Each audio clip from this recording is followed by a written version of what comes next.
Clear কৰিব কোনটো 14 number 14 number বহুত বাৰ আহিছিল 15 মাই দিদি ষ্টুডেন্টস আজিৰ ভিডিওটো অলপ ধামাকা হৈ আছে আৰু এই ভিডিওটো চালে তুমি 100% শিওৰ খিনি পৰীক্ষাত আহিব মানে 100 এৰ ভিতৰে 100% চান্স 100% শিওৰ মই কৈ দিব পাৰো তো চোৱা মই ইয়াতে অংক এটাও কৰি দিওঁ জাস্ট তোমাক সিলেকশন কৰি দিম যে এই অংক কেইটা চাবা চেপ্টাৰ ওয়াইজ মই সিলেকশন কৰি দিম 1 মাৰ্কৰ কোৱেশ্চন হওক বা তোমাৰ 2 মাৰ্কৰ that means 4 মাৰ্কৰ কোৱেশ্চন হওক বা 6 মাৰ্কৰ কোৱেশ্চন হওক এইখিনি ডিসকাস কৰিম চাবা ইয়াতে মই আজি ডিসকাস কৰিছো প্ৰথম চেপ্টাৰটো প্ৰথম চেপ্টাৰত কি আছে relation and function ইয়াতে টোটাল 5 মার্ক আছে এটা 1 মার্কের কোশ্চেন আইবে আর এটা 4 মার্কের কোশ্চেন ঠিক আছে তো 1 মার্কের কোশ্চেন কারণে কি করব বলেন তোমার ফার্স্ট কনসেপ্ট ক্লিয়ার হবো লাগে তো ইয়াতে তোমাকে এই যে ডেফিনিশন 3 আছে that means reflexive symmetric transitive বা ইকুইভ্যালেন্ট রিলেশন এই রিলেশন গুলো কি এবার তুমি কনসেপ্ট ক্লিয়ার করিবই লাগিব ঠিক আছে নেক্সট তুমি ইয়াতে एग्जांपल 2 3 কোয়া তারপর एग्जांपल 4 5 কোয়া এইখিনি তোমাৰ ক্লিয়াৰ লাগিব ঠিক আছে যেহেতু 4 মাৰ্ক আৰ মই সবা ফাৰ্স্ট এখানে অলপ ক্লিয়াৰ কে চাই লবা এইখিনি মানে তোমাৰ কি হয় কনসেপ্ট বোৰ ক্লিয়াৰ কৰিব কাৰণে ঠিক আছে তো তাৰ পিছত তুমি যদি এক্সাৰসাইজত আহিবা তো এক্সাৰসাইজ চাওতে কি কৰিবা এই এক্সাৰসাইজ 1.1 এৰ কোশ্চেন নাম্বাৰ 1 এৰ পৰা এটা 1 মাৰ্কৰ কোশ্চেন আহিব তো এই 1 2 3 4 5 5 লৈকে যে আছে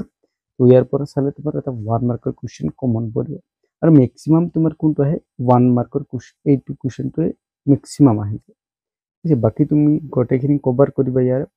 আৰু আফটো তুমি কি কৰিবা 1 ৰ পৰা আপ টু 9 নাম্বাৰ লৈকে তুমি ক্লিয়াৰ কৰিবা ঠিক আছে আপ টু কি কোন নাম্বাৰ লৈকে 9 নাম্বাৰ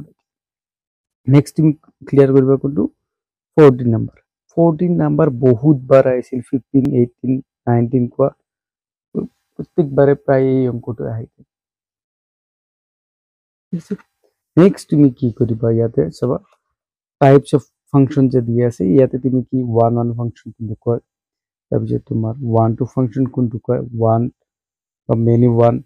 বা 1 1 ফাংশনক যে তোমাৰ ইনজেক্টিভ ফাংশন বুলি কোৱা হয় সেই কথাবোৰ ইয়াতে ক্লিয়াৰ কৰিবা মানে ডেফিনিশন 5 6 কোৱা মানে এইখিনি ডেফিনিশন ক্লিয়াৰ কৰিবা ঠিক আছে নেক্সট তুমি তো ইয়াতে 1 1 1 and 1 2 এইখিনি ক্লিয়াৰ কৰিবা আৰু ইয়াতে চাবা এটা কথা এইটো হল কি এই एग्जांपल তোমাৰ কিমান আছে 12 एग्जांपल কিমান 12 এইটো ক্লিয়াৰ কৰিবা ঠিক আছে খুব দৰকাৰী হয় নেক্সট তুমি কি কৰিবা 1.2 ইয়াৰে তুমি কি কৰিবা কোশ্চেন নাম্বাৰ 3 টু ক্লিয়াৰ কৰিবা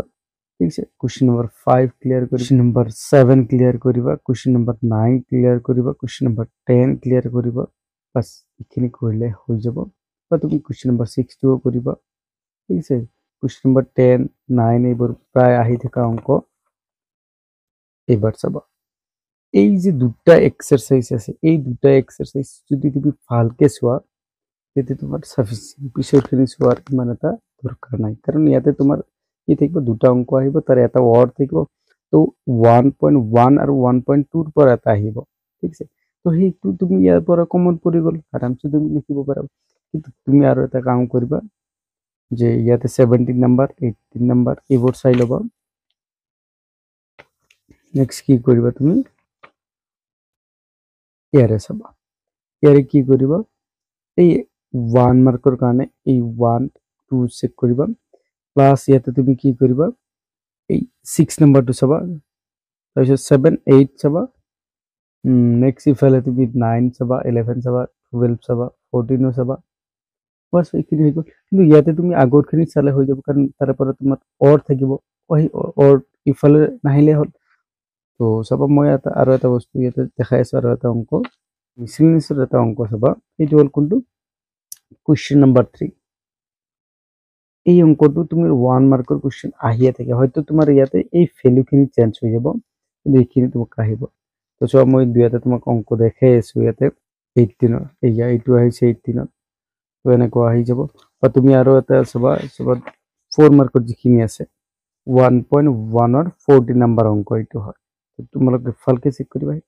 যিকোনো দুটা এক্সাৰসাইজ মিন্স 1.1 and 1.2 ক্লিয়াৰতে চাই লবা বাস ক্লিয়াৰ এইখিনি Thank you for watching.